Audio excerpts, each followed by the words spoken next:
Are you enjoying that martini? As if the day wasn't already bad enough.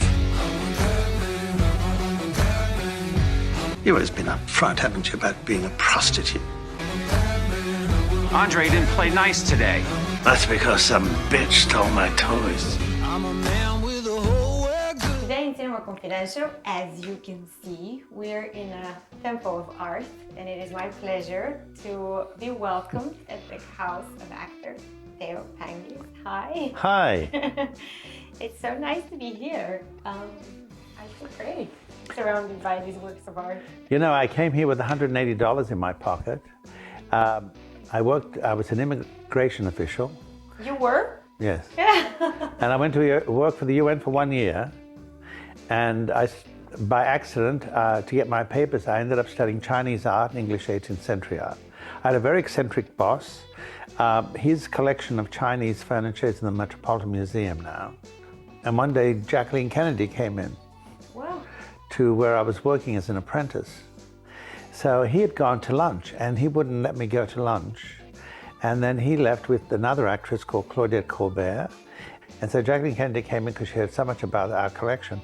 So I took her through and we had tea for an hour, just she and I. Yeah, how was that? Oh. Well, the reason I'm bringing it up was because, you know, that's iconic, you know. And then, of course, she marries Onassis, and there's the Greek connection. And she was just a lovely, beautifully dressed, beautifully mannered. And then my boss comes, and he goes, "So, anybody come in?" And I said, "Yeah, Jacqueline Kennedy came in." He goes, "Oh, sure, sure, sure." And he goes up to his office and closes the door. So 3 weeks later, she calls. I know you didn't ask me the story, but I'm going to tell you. No, that's great. So she calls and she says, "This is Jackie Kennedy." I said, "I'd like to talk to Thaao." She said, "Oh, I'm Robert Ellsworth. I'm the man who owns the gallery and everything." She says, "Yes, that's fine, but I'd like to speak to Thaao." He says, "But did you want something?" She said, "No, I'd like to speak to Thaao." So because we had such a lovely time and I told her every piece and what we had. So she bought a 40,000 piece head from what they call from Cambodia at the time, Khmer, 4th century. And he says to me, "It's Jacqueline Kennedy." So I get on the phone, I do the sale, and he says, "Why didn't you tell me?" And I said, "I did." So he always he didn't believe me, you know. So that was a kind of nice beginning. How old were you when you decided you wanted to be an actor? Oh, God.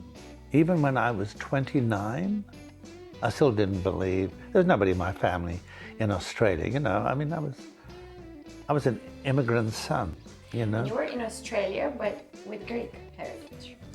Greek heritage. And then I did my DNA, and then I found out that I was 48% Italian Greek, Tunisian, Afghanistan, Turkish, not Bulgarian. I missed out on that one. And so that was kind of interesting because that area is what interests me in history. And so I just thought, I can't go home. I can't go home and tell them I failed. I told my mother I was only going to be away for 3 weeks, and that was a year.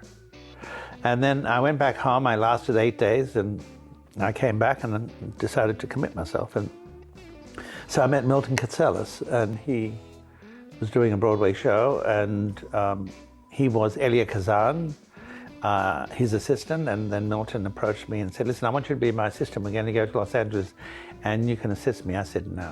And he goes, "No? What do you mean, no? Do you know who I am?" He says, "Do you know where I studied?"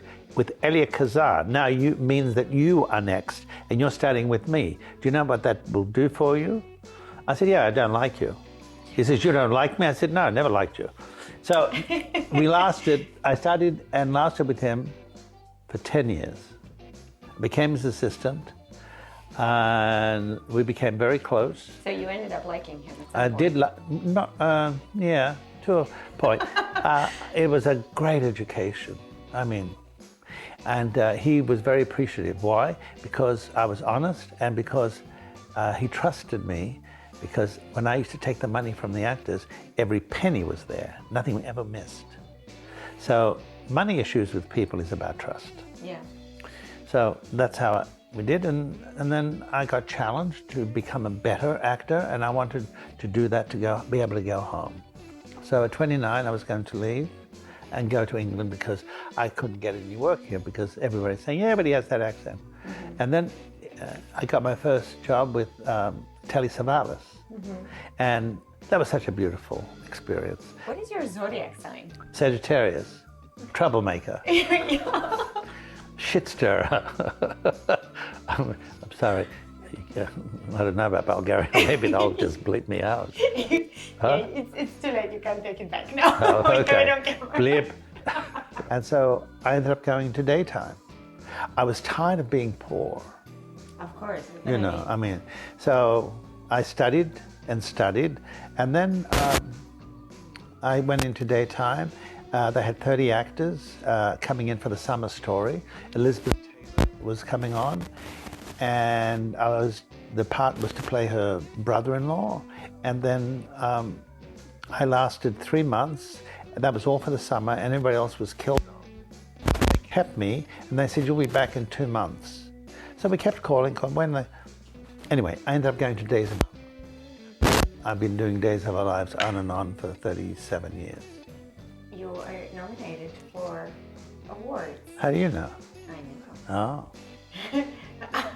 I got nominated for Best Actor, and not because of my own thing, but you know, I had to put a clown's outfit on. I played a villain. I played 2 characters, and one's a villain. When I put the clown outfit on, the actress I had to play with, I wasn't crazy about. She was a bit of a diva. I don't know why women get that way. I don't either. You know, something about the cat in them. And I found out she didn't like me either. So I thought, well, great, we don't like each other, I'll upset you. So I come into a bed in the hospital, and I jump into bed with her as a clown. I come in with flowers and do these dances like a mime, and she's like... That's part of the scene? That's part of the scene, yeah. And then what I did was, there was a stool with wheels on it, and then I had to go up to the bed. So I went onto the wheel on the stool and went right up to her. She was, so upset. Anyway, I was nominated for that, and she wasn't. So I remember what she said to me. She goes, congratulations. Well, she moved on. I thought, I don't think she's happy. Anyway, so I just got another nomination. Yeah. Was there any point in your career where because you know, actors deal with a lot of rejection, that you actually wanted to do something else? Why did you stick to acting? That's a good question, because when they tell you only 1% make it, I have never had another job. I mean, here I was, an immigration official who came to America and found a job, and that has, you know, I don't sit around waiting. I do other things. My life is not just about acting. I do cook. I love food. To me, food is like the celebration of life. So I kept rewarding myself with good food. As a friend of mine said, even if you were broke, you'd still have a lobster on your plate. You know, it's that kind of thinking. But my journeys became important. The money I made as an actor, I put into these journeys. So now I'm leaving for Egypt, again, for the 14th trip. 14th trip? Yes. Wow. Yeah. Greece I've been, 30 times. Australia, back and forwards, 50 times. Italy I loved. France I only went once. I never really had a desire to go back, even though I loved their history. I just wasn't crazy about the people. Also, I'm not crazy about their food. All that sauce, to me, covers up the real flavor. I'm like the Greeks who like to smell, as we call in Greek, skara, which you burn the fish, you burn the octopus, that smell that comes from seafood. We say skara as well. You say skara too? Yeah. I love that kind of food. And also, to break bread with and bringing people to the watering hole. And because the food's good, the people will stay. And they'll stay. And then they'll come back. Because in all my years, no one ever got sick of my food, so that was good. Thank you so much. This is a great pleasure. I talk too much. No, I think we could stay here all day. I didn't even get into some of the other stories. I am listening if you have another story that we have missed. Omar Sharif. You know Omar Sharif? Of course I know Omar Sharif. Well, I must say, Tell me the story. I worked with him on a miniseries called Memories of Midnight. And I had to fly to Zagreb. And I hadn't met him yet. And I remember I was being made up. And Omar Sharif walks in. And they said, "Oh, Thaao, this is Omar Sharif." And I said, "Hello, how do you do?" And he goes, "Oh, hi." Yeah. I said, "Oh." So now my first scene with him is he's going to hit me. And I go supposedly flying over the table. So Omar Sharif says to me, and we get on the set, he goes, "By the way, when I knock you down and you go flying over that table, please don't break it." I said to him, "No." He goes, "What?" I said, "No." I said, "I'm not going to go flying anywhere." He says, "What do you mean?" I said, "If I go flying over that table, you and I have nowhere to go for the next 4 hours. If you take away my power now, at the beginning of the show, where are we going to go for 4 hours?" He said, "What are you going to do?" I said, "I'm going to just adjust my tongue."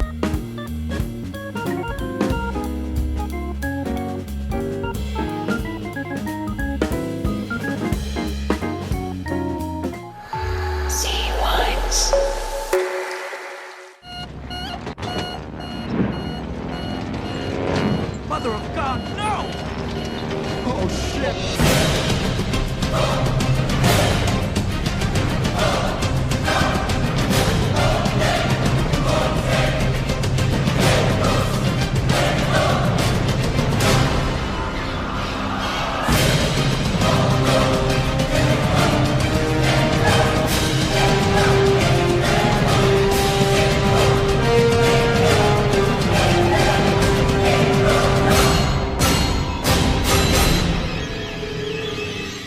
My pleasure to welcome filmmaker Vincent Spano, who is going to tell us all about his different projects that he does. Buongiorno. Buongiorno.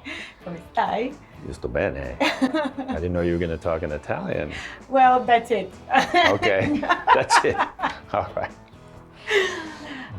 Well, let's start from the beginning, because your face is familiar from the different type of screens, small screen, big screen, all kinds of screens, but you also do a lot of stuff behind the camera. But let's start with your love for acting. How did it all begin? Like, why an actor? And at a very young age as well.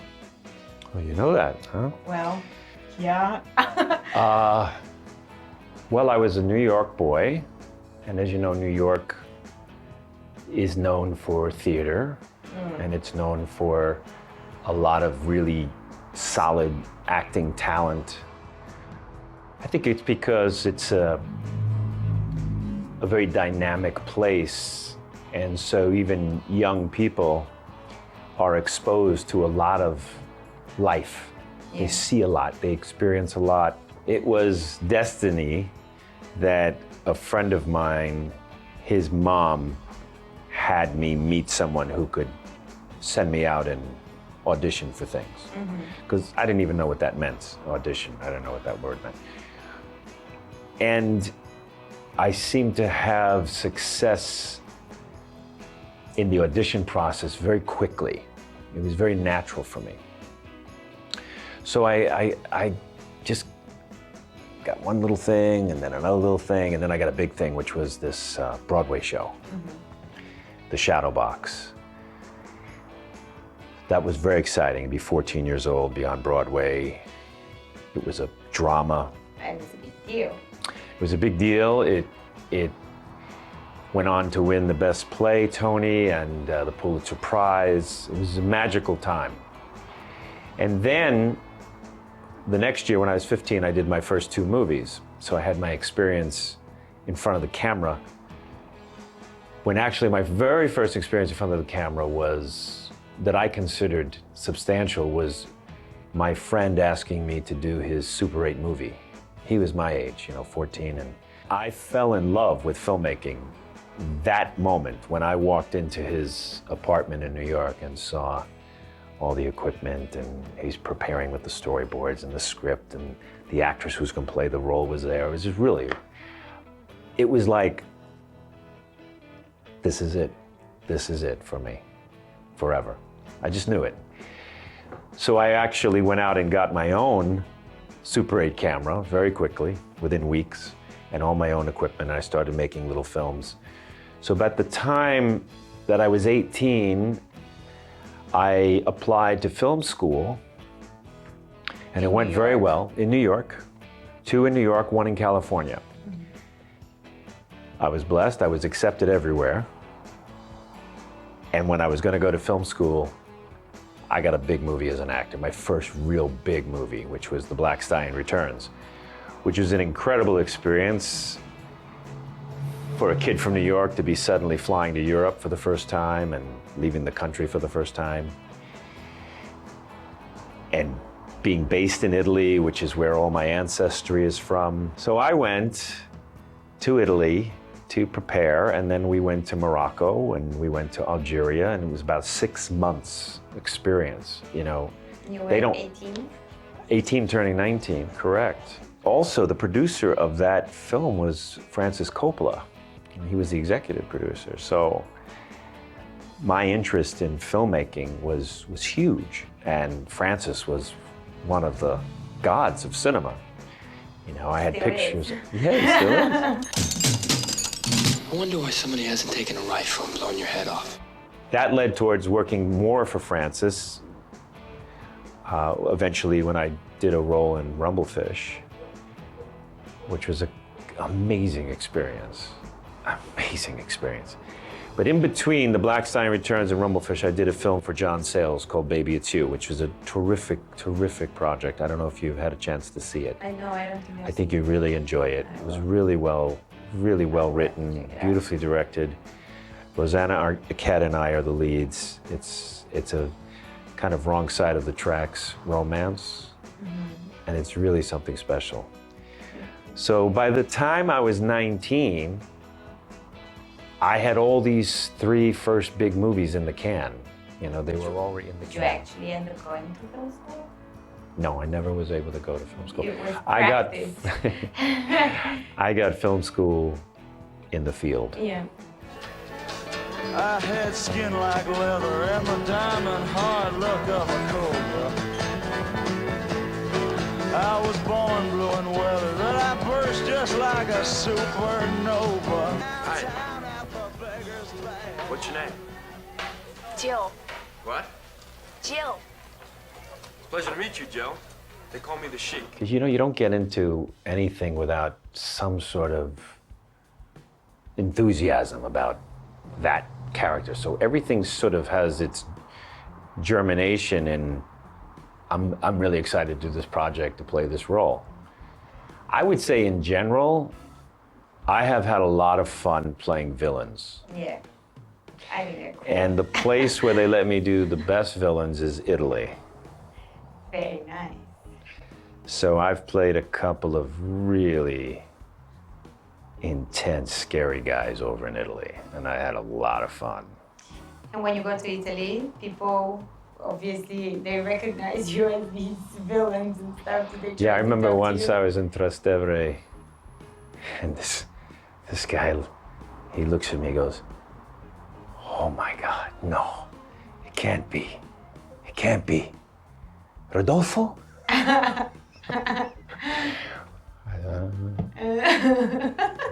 No.